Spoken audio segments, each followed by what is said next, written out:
네, 이 시간에는 미래와 희망을 주시는 하나님이라는 제목으로 하나님의 말씀을 전하도록 하겠습니다. 자, 어느덧 우리가 1년이라는 시간을 보내고 또 이렇게 새로운 마음으로 새로운 한 해를 맞이하는 송구영신의 때가 되었습니다.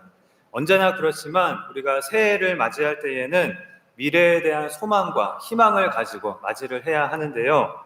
오늘도 우리가 미래와 희망을 주시는 하나님을 바라보면서 하나님과 함께 내가 미래로 희망으로 나아가겠습니다 하는 그런 고백과 결단으로 이 새해 첫 시간에 희망찬 출발을 우리가 해야 하겠습니다.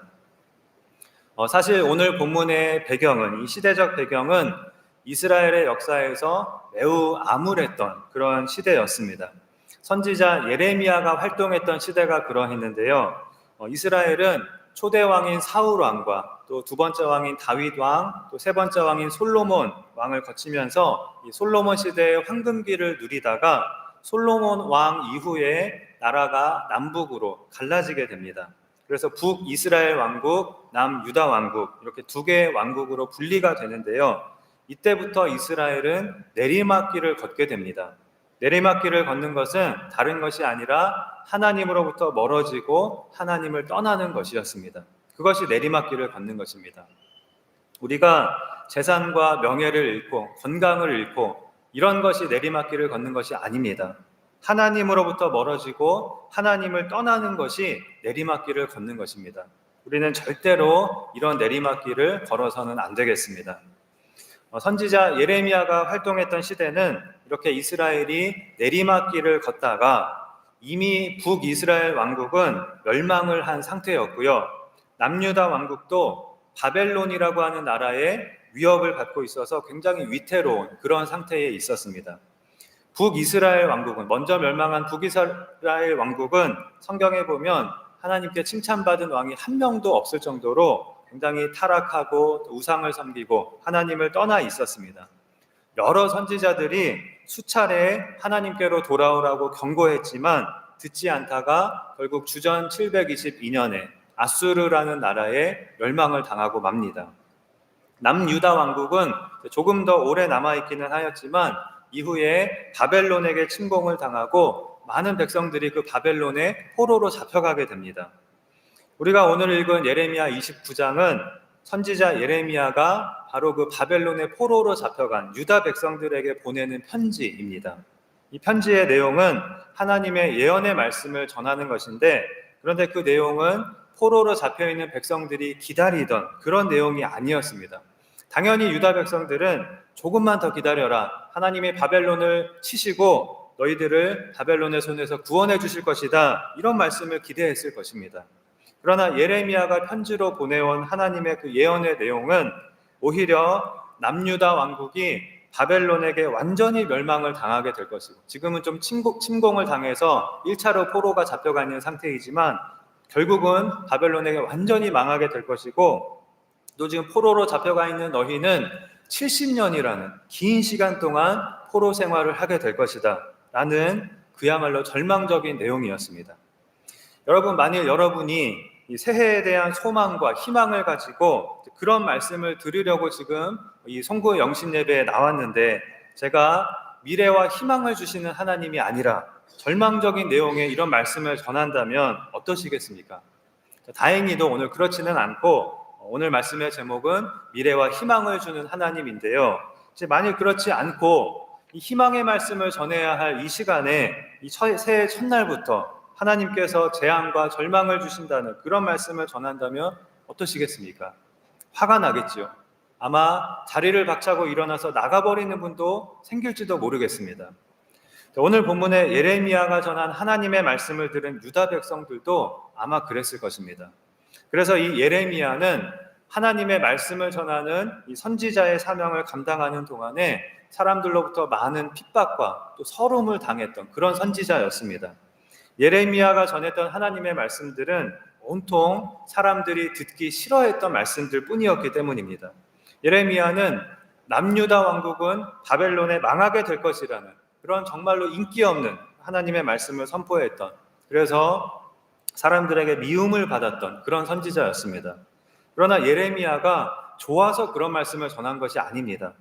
자기 민족이 곧 멸망하게 될 것을 보면서 또 그것을 전하면서 누구보다도 애통하고 슬퍼했던 사람이 바로 선지자 예레미야였습니다. 또한 예레미야는 당시에 수많은 거짓 선지자들과의 외로운 싸움도 해야만 했습니다. 당시에는 나라가 뒤숭숭하니까 참 위태로운 상태라서 많은 거짓 선지자들이 나타나서 거짓 예언으로 사람들을 속였는데요. 이들은 자기가 하나님께 받은 말씀이라고 하면서 유다는 망하지 않을 것이다. 하나님이 곧 바벨론을 치실 것이고 지금 포로로 잡혀가 있는 유다 백성들도 곧 돌아오게 될 것이다. 라는 이런 거짓 예언을 했습니다. 오직 자신들의 인기와 안위를 위해서, 돈을 위해서 하나님을 팔아서 백성들이 듣기 좋아할 거짓 예언을 많은 거짓 선지자들이 한 것입니다. 바로 앞장인 예레미야 28장에서도 하나냐라고 하는 거짓 선지자가 나타나서 하나님이 이제 곧 바벨론을 치실 것이고 지금 포로로 잡혀가 있는 백성들은 2년 내에 다 돌아오게 될 것이다 라고 여호와의 이름으로 거짓 예언을 했습니다. 그러자 하나님께서 예레미야를 통해서 이렇게 말씀하셨습니다. 하나냐야, 내가 너를 보내지 아니하였는데 왜 거짓 예언을 하여서 백성들이 거짓을 믿게 하느냐? 유다는 분명히 바벨론의 손에 망하게 될 것이다. 그리고 또 너는 금년에 죽게 될 것이다. 그리고 그 해에 하나냐는 정말로 죽었습니다. 거짓 예언의 죄가 얼마나 큰 죄인지를 알 수 있는 대목이지요.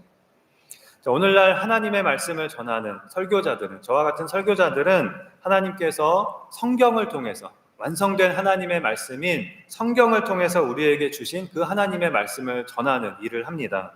그런데 그 하나님의 말씀에는 회개와 심판의 말씀도 있고 또 축복과 위로의 말씀도 있습니다. 여러 가지 말씀이 다 하나님께서 골고루 우리에게 주신 이 성경의 말씀에 기록이 되어 있습니다. 설교자가 전하고 싶은 말씀만 전한다든지 듣는 사람이 듣고 싶은 말씀만 들어서는 안 되는 것입니다. 설교자는 하나님께서 성경을 통해서 주신 하나님의 모든 말씀을 균형 있게 다 골고루 전해야 하고 듣는 우리는 그 모든 말씀을 하나님의 말씀으로 받고 그 말씀들로 열매를 맺어야 하는 것입니다. 북이스라엘이 망하기 전에 이미 여러 선지자들이 회개하고 하나님께로 돌아오라, 그러면 안 그러면 망할 것이다 라는 하나님의 말씀을 전하였습니다. 그러나 듣지 않다가 북이스라엘은 주전 722년에 당시의 강대국인 아수르에게 멸망을 당하게 되었다고 하였습니다. 그리고 남유다 왕국도 회개하고 하나님께 돌아오라는 그런 하나님의 말씀을 선포하는 예레미야와 같은 선지자들을 배척하며 핍박하고 듣기 좋은 말만 하는 그런 거짓 선지자들의 말만 듣다가 결국 주전 586년에 아수르에 이어서 강대국이 된 바벨론에게 이 남유다 왕국은 멸망을 당하게 됩니다. 그런데 안타까운 점은 하나님께서 예레미야를 통하여 주신 하나님의 말씀에 대해서 유다 백성들이 미처 깨닫지 못한 사실이 있었다는 점입니다. 예레미야 29장은 남유다 왕국이 완전히 망하기 전에 1차로 포로로 잡혀간 그 백성들에게 예레미야가 보내는 편지인데요. 전체적인 내용은 너희가 기대하는 것처럼 너희의 포로 생활이 짧지 않을 것이다. 70년이나 될 것이다. 70년이면 굉장히 긴 세월이죠. 엄청난 세월입니다. 이렇게 이들이 전혀 기대하지 않은 나쁜 소식인 것처럼 그렇게 보이지만 사실은 하나님의 엄청난 약속과 위로의 말씀을 담고 있습니다. 오늘 우리가 읽은 본문이 그것입니다. 뭐라고 말씀을 하시냐면요. 너희를 향한 나의 생각은 평안이다. 재앙이 아니다. 너희에게 미래와 희망을 주는 것이다. 라는 것입니다. 너희를 향한 계획을 내가 가지고 있는데 그것은 너희가 잘 되는 것이지 너희를 망하게 하려는 것이 아니다. 재앙을 내리려는 것이 아니다. 오히려 너희에게 희망찬 미래를 주려는 것이다 라는 것입니다. 또 그러면서 하나님은 너희가 내게 부르짖으며 내게 와서 기도하면 내가 너희들의 기도를 들을 것이요 너희가 온 마음으로 나를 구하면 나를 찾을 것이요 나를 만나리라 라고 약속의 말씀을 또 주십니다. 다시 말하면 너희가 현재 절망적인 상황 가운데 있는 것처럼 보이지만 절대로 내가 너희를 버린 것이 아니다. 나의 백성인 너희를 내가 버린 것이 아니다. 진짜 절망적인 상황은 하나님의 버림을 받는 것이거든요. 그런데 그것이 아니라 오히려 너희가 잘 되게 하기 위해서 너희가 나를 찾고 나에게 돌아오게 하기 위해서 너희가 정신을 차리게 하기 위해서 잠시 이렇게 고통을 당하고 있는 것이다. 그러니 너희는 이제 정신을 차리고 우상을 떠나고 나를 찾으라. 나에게 부르짖으라. 나에게 기도하라. 그러면 너희가 나를 찾게 될 것이다. 내가 너희를 만나게 될 것이다. 내가 너희에게 가지고 있는 계획은 망하는 것이 아니라 희망찬 미래다. 나는 너희에게 좋은 것을 주기를 원하는 여전히 너희의 하나님이다. 라는 것입니다. 이런 말씀을 하나님께서 주고 계십니다. 우리가 항상 깨달아야 하는 것이 이것입니다. 하나님께서 우리에게 주시는 말씀은 언제나 사랑의 말씀이고 위로의 말씀이고 희망의 말씀이라는 것입니다. 우리는 하나님의 백성이고 우리는 하나님의 자녀이고 하나님은 바로 우리의 하나님이시기 때문입니다. 그런데 그 하나님의 사랑의 말씀이 위로의 말씀이 때로는 우리에게 책망의 말씀으로 들리고 저주의 말씀으로 들리고 절망의 말씀으로 들릴 수가 있습니다. 그러나 우리가 그 안에 있는 하나님의 희망의 말씀, 위로의 말씀을 들을 수 있어야 한다는 것입니다. 하나님께서 구약의 선지자들을 통하여 이스라엘 백성에게 끊임없이 전하셨던 말씀은 회개하고 나에게 돌아오라, 안 그러면 너희가 망하게 될 것이다, 이러한 책망의 말씀이었습니다. 항상 하나님을 떠나고 죄를 짓고 우상을 섬기고 있으니까 책망의 말씀을 하실 수밖에 없지요. 그러나 그 말씀의 목적은 망하게 하는 것이 아니라 이스라엘 백성들이 회개하고 하나님께로 돌아와서 복을 받게 하려는 것이었습니다. 사실은 축복의 말씀이었던 것입니다. 그런데 이스라엘 백성들은 그런 하나님의 말씀 듣기를 거부하였습니다. 그리고 그러한 말씀을 전하는 선지자들을 핍박하였습니다. 자기들이 원하는 말씀을 전하지 않았다는 이유에서였습니다. 우리가 오늘 깨달아야 할 것은 하나님께서 우리에게 주시는 말씀은 설사 그것이 책망의 말씀 또 절망의 말씀으로 보일지라도 사실은 다 우리를 위한 축복의 말씀이라는 것입니다. 너희를 향한 나의 생각은 평안이요 재앙이 아니라고 하였습니다. 너희에게 미래와 희망을 주는 것이라고 하였습니다. 하나님의 말씀은 달든 쓰든 다 우리에게 양학이 되고 축복이 되는 것입니다. 자, 우리가 오늘 희망찬 새해를 이렇게 맞이하였는데요. 우리가 지금까지 살아보아서 알겠지만 그 어떤 해도 완전히 좋은 일만 우리에게 일어나는 해는 없습니다. 또 지구상 전체를 보아도 좋은 일만 있는 그런 해는 절대로 없지요. 이 세상은 천국이 아니기 때문입니다. 오히려 광야와 같은 곳입니다. 그러나 작년 한 해 동안 우리 말씀교회의 표어가 무엇이었습니까? 은혜와 축복의 광야로였습니다. 광야와 같은 이 세상이지만 그 가운데 하나님의 은혜와 축복이 넘칠 수 있는 것입니다. 올 한 해에도 우리에게 물론 좋은 일도 있을 것이지만 어려운 일을 우리가 만날 때도 있을 수 있습니다. 심지어 절망적이라고 생각되는 일을 때로는 우리가 만나게 될 수도 있습니다. 그러나 하나님은 우리가 그 너머에 있는 소망을 항상 바라보기를 원하십니다. 하나님은 우리를 향한 계획을 가지고 계신데 그것은 우리가 망하는 것이 아니라 우리가 잘 되는 것입니다. 재앙이 아니라 평안이라고 하였습니다. 미래와 희망을 주는 것이라고 하였습니다. 하나님은 우리가 겪고 있는 모든 일들과 상황 속에서 우리가 하나님께 부르짖고 하나님께 기도하고 하나님을 찾기를 원하십니다. 너희가 나를 구하고 찾으면 나를 만나리라고 약속해 주셨습니다. 우리가 올 한 해 우리에게 미래와 희망을 약속하신 하나님께 열심히 기도해야 하겠습니다. 소망을 가지고 반드시 소망을 가지고 기도해야 하겠습니다.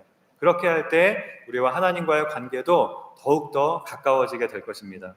중요한 것은 우리가 어떤 일을 만나도 절망으로 원망하고 불평하기보다 소망을 가지고 하나님께 반드시 나아가야 한다는 것입니다. 왜냐하면 하나님은 언제나 우리의 미래를 위한 선한 계획을 가지고 계시고 준비하고 계시기 때문입니다. 우리가 잘 아는 욥은 하루아침에 그 많은 전 재산을 잃고 모든 그 많던 자녀들까지 하루아침에 다 잃어버렸을 때 이렇게 고백을 하였습니다. 내가 어머니 뱃속에서 나올 때에 아무것도 가지고 나오지 않고 완전히 빈손으로 나왔는데 나에게 이 지금까지 모든 것을 주신 분도 하나님이시요 도로 가져가신 분도 하나님이시니 내가 하나님을 찬양합니다. 이렇게 고백을 하였습니다. 자, 아마 이런 상황에서 이렇게 욥처럼 고백할 수 있는 사람이 저는 이 세상에 있을까 싶습니다. 어렵겠지요. 그러나 우리를 향한 하나님의 생각은 평안이요 미래와 희망을 주는 것임을 믿음으로 이런 욥과 같은 고백을 할 수 있는 그런 우리가 되었으면 좋겠습니다. 요나서에 보면 이 욥의 고백과는 좀 대조적인 그리고 좀 재미있는 그런 장면이 나오는데요. 선지자 요나가 심통이 나서 심통나는 일이 있었지요. 심통이 나가지고 땡볕 가운데 앉아 있었는데 하나님께서 요나를 위해서 박넝쿨을 준비하사 그늘을 만들어 주셨습니다. 그러자 요나가 그 박넝쿨 덕분에 시원한 그늘이 생겨서 기분이 아주 좋아졌습니다. 그런데 그날 밤 하나님께서 벌레를 보내셔서 그 박넝쿨을 다 갉아먹어 버리게 하셨습니다. 그리고 다음 날 해가 뜨겁게 내리쬐고 더운 바람까지 불게 되니까 요나는 하나님께 화를 내게 되었습니다. 하나님, 차라리 저를 죽여주십시오. 사는 것보다 죽는 게 낫겠습니다. 그러자 하나님은 요나에게 요나야, 지금 네가 나에게 박넝쿨 때문에 이렇게 성내는 것이 옳으냐? 라고 물으셨고 요나는 그럼요, 지극히 옳습니다. 라고 이렇게 대들었습니다. 그러자 하나님은 이 박넝쿨은 요나가 수고해서 심고 기른 그런 것이 아니고 하나님께서 주셨다가 가져가신 것임을 요나에게 깨우쳐 주었습니다. 자, 결국 요나는 자기 것도 아닌 것을 가지고 그런 박넝쿨을 가지고 그것이 없어졌다고 원래 자기 것도 아니었는데 그것이 없어졌다고 화를 내고 있었던 것입니다. 사랑하는 성도 여러분, 사실 우리가 가지고 있는 모든 것들은 이 요나의 박넝쿨과 같습니다. 오늘 있다가도 내일 다 없어질 수 있는 것들입니다. 그런데 그런 박넝쿨을 우리는 너무나 소중히 여기고 아끼며 심지어 그것에 목숨까지 걸 때가 참 많습니다. 그런데 우리가 박넝쿨에 막 목숨까지 걸었는데 그 박넝쿨이 없어져 버리면 그 다음에는 어떻게 되겠습니까? 우리는 박넝쿨에 목숨 거는 그런 사람이 되지 말고 절대로 결코 없어지지 않을 것에 소망을 두는 그런 사람이 되어야 하겠습니다. 우리 한 사람 한 사람에게 선한 계획을 가지고 계시고 또 좋은 것을 주기를 원하시는 하나님 아버지께 우리는 반드시 소망을 두어야 하겠습니다. 우리가 우리에게 미래와 희망을 주시는 하나님께 소망을 둘 때 하나님은 우리에게 필요한 그 박넝쿨들을 그때그때 이렇게 주실 것입니다. 하나님이 원하시는 것은 우리가 하나님을 구하고 하나님을 찾는 것입니다. 그러면 우리에게 평안과 미래와 희망을 주시는 하나님께서 우리를 만나 주실 것입니다. 이 하나님의 약속을 여러분 꼭 기억하시고 올 한 해 우리에게 미래와 희망을 주시는 하나님을 열심히 구하고 찾고 또 그 하나님께로 나아감으로 하나님과 늘 동행하며 또 하나님께서 우리를 위하여 예비하신 희망찬 미래로 나아가는 그런 복된 한 해를 우리 모두가 살아가게 되기를 주님의 이름으로 축원합니다. 기도하시겠습니다. 하나님 아버지, 또다시 우리에게 새로운 해를 주시고 우리가 하나님을 예배함으로 또 하나님의 말씀으로 희망찬 새해를 맞이하게 하시니 감사합니다. 우리를 향한 하나님의 생각은 평안이요 미래와 희망을 주는 것이며 우리가 온 마음으로 하나님을 구하면 하나님을 만나리라고 하셨사오니 우리가 이 말씀을 붙들고 우리에게 소망과 축복을 주시는 하나님께 열심히 나아가고 열심히 기도하는 한 해가 되게 하여 주시옵소서. 어떠한 일을 만나도 절망이 아닌 소망으로 하나님께 나아가는 우리가 되게 하여 주시옵소서. 올 한 해 동안도 우리에게 필요한 믿음과 건강과 물질을 풍성히 내려주시고 우리는 하나님께서 주시는 박넝쿨에 감사하며 충성함으로 하나님의 뜻을 이루고 하나님을 영화롭게 하는 복된 삶을 사는 한 해가 되게 하여 주시옵소서. 믿사오며 예수님의 이름으로 기도하옵나이다. 아멘.